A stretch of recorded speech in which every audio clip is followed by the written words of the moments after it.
My dear students, यहाँ पे question number 6 की बात कर रहे हैं। A circular park of radius 20 metre is situated in a colony. Three boys Ankur, Saeed and David are sitting at equal distance on its boundary, each having a toy telephone in his hand to talk each other. Find the length of the string of each phone. ठीक है, तो questions कह रहा है कि एक colony में एक सर्कुलर पार्क है और उस पार्क की रेडियस कितनी है, 20 मीटर है। ठीक है, थ्री बॉयज़ जो है उसके बाउंड्री पे बैठे हुए हैं। अंकुर है, सईद है और डेविड है। ठीक है, और तीनों ही इक्वल डिस्टेंस पे बैठे हुए हैं। तो आपको पता है कि तीन अगर इक्वल डिस्टेंस पे बैठे हुए हैं, अगर तीनों पॉइंट को मिला दें तो हमारे पास इक्विलेटरल ट्रायंगल जनरेट होगा, है ना। तो इक्विलेटरल ट्रायंगल जनरेट हो गया।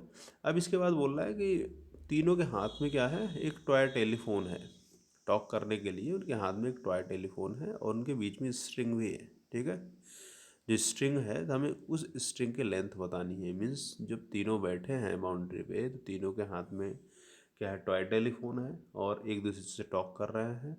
तो दैट मीन्स अगर तीनों को आप ज्वाइन करेंगे तो एक इक्विलेटरल ट्रायंगल का शेप बनेगा। तो हर इक्विलेटरल ट्रायंगल की साइड क्या होती है, बराबर होती है। तो हमें क्या निकालना है, तो बोल रहा है find the length of the string of each phone. Means उसकी एक साइड अगर हम निकाल लें ट्रायंगल की तो हमें जो रिक्वायर्ड हमारा जो क्वेश्चन का है, रिक्वायर्ड जो आंसर है वो हमें मिल जाएगा। तो इसके लिए हम फिगर थोड़ा सा पहले बना लेंगे। तो फिगर हम कुछ इस तरीके से बनाएंगे। ये हमारे पास क्या है, फिगर है।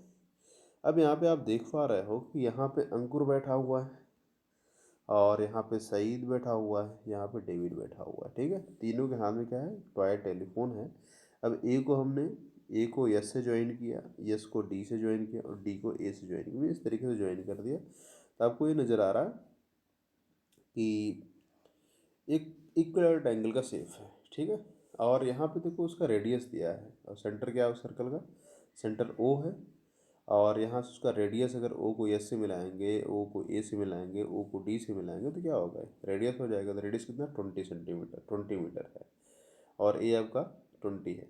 तो ये थोड़ा सा आप इक्विलेटरल ट्रायंगल के बारे में जान लो कि इक्विलेटरल ट्रायंगल का जो मीडियन होता है, ठीक है, जो एल्टीट्यूड है वो मीडियन का ही काम करता है। ठीक है, और ओ क्या है उसका, सेंट्रॉयड का काम करेगा, है ना। अब सेंट्रॉयड का एक काम करता है, दैट मीन्स अगर हम सेंट्रॉयड की प्रॉपर्टी के बारे में समझें तो सेंट्रॉयड क्या करता है, किसी मीडियन को 2:1 के रेशियो में डिवाइड करता है। क्लियर, दैट मीन्स यहाँ पे हमारे पास एक नॉलेज, प्री नॉलेज हमारे पास होनी चाहिए, जो कि क्लास 7th में हम लोगों ने पढ़ा है, 7th 8th में पढ़ा है कि कभी भी मीडियन जो होता है, जो सेंट्रॉयड होता है, मीडियन को 2:1 के रेशियो में डिवाइड करता है। मीन्स हमारे पास यहाँ पे गिवन कंडीशन में क्या है कि O A upon O B, this is equal to कितना होना चाहिए, 2:1 के रेशियो में डिवाइड करता है। Clear, O A upon O B equal to 2:1 means 2/1। अब देखो ओ ए की वैल्यू पता है हमें, ओ ए कितना गिवन है, 20 दिया है। तो दैट मीन्स यहाँ पे हम बात करें 20/OB इक्वल टू 2/1 कर देते हैं। तो यहाँ से देखो ओ बी बराबर कितना आ जाएगा, ओ बी बराबर 10 आ जाएगा। क्लियर, यहाँ पे हम देखें तो ओ बी बराबर हो गया आपका 20/2, दैट इज इक्वल टू 10। तो मतलब ये ओ बी की डिस्टेंस 10 आ गई। और ये चूँकि एल्टीट्यूड हमने ड्रॉ किया है और मीडियन के केस में चाहे एल्टीट्यूड हो चाहे मीडियन हो, ठीक है, सभी क्या होते हैं वहाँ पे एक ही चीज़ होते हैं। मीडियन में कोई भी अलग अलग नहीं होता है। ठीक है, सब एक होते हैं।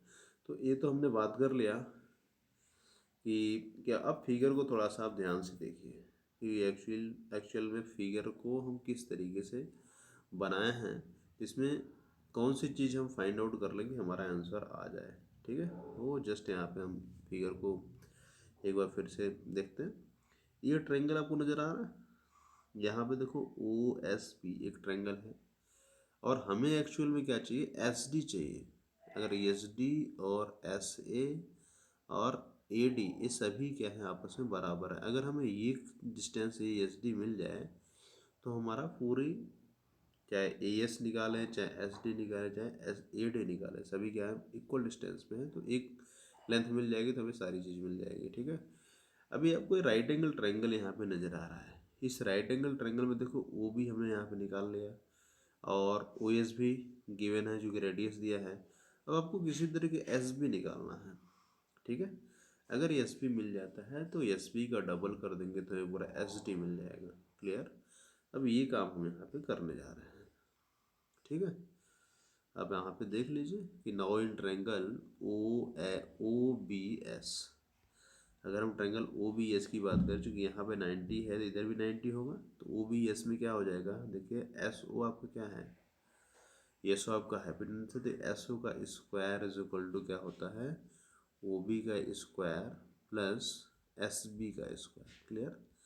ये बात आप पाइथागोरस थ्योरम से बहुत अच्छी तरीके से समझ पा रहे हो। एस ओ कितना है 20, तो 20 का square is equal to O B कितना है आपका 10, 10 का स्क्वायर और प्लस कितना है एस बी का स्क्वायर। हमें एक्चुअल में क्या चाहिए, एस बी स्क्वायर चाहिए।